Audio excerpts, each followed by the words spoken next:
di pega jalan aspal. Olenyan Jawa-Jawayan di bijatah udah 2 tahun. Dah naik kerja api di mana geroi pi kan apa yang awalnya dijamin. Orang Aceh menyahana megrak jaro nama ego. RTG kan matang jajah. Hah? Ino ci tiga cara semiki. Nyan ante penjajah yang gabuk pilkada orangnya ci pun semua sega. Nya itu pun bawa katanya hana ada terimang li sistem penjajah di Aceh. Ber rata pantu, rata kampung, rata masjid, rata depu gabuk ke pilkada. Yang menang ke Jawa, panen menang orang Aceh.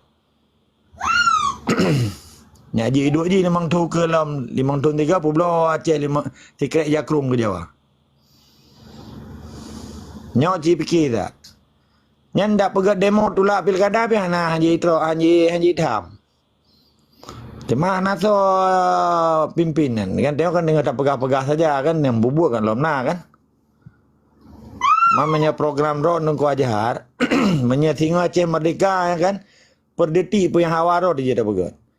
Pun yang dah pegat orangnya siapa hanji karena penyakit. Penyakit penjajah mentang Mamadum dihalang lagi.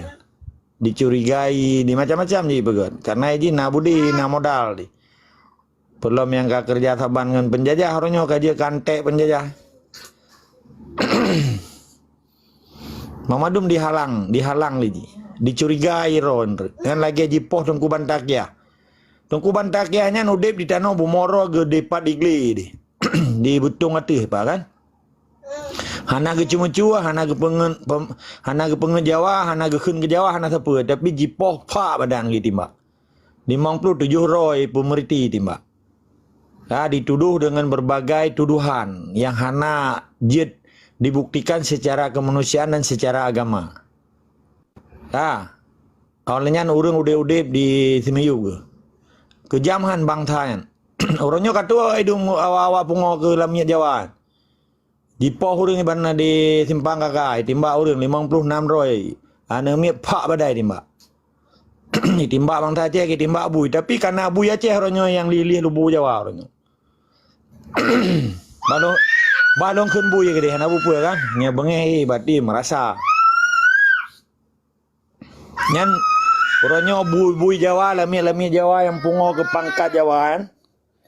Karena hidup bawa bangsa Aceh timbak bui.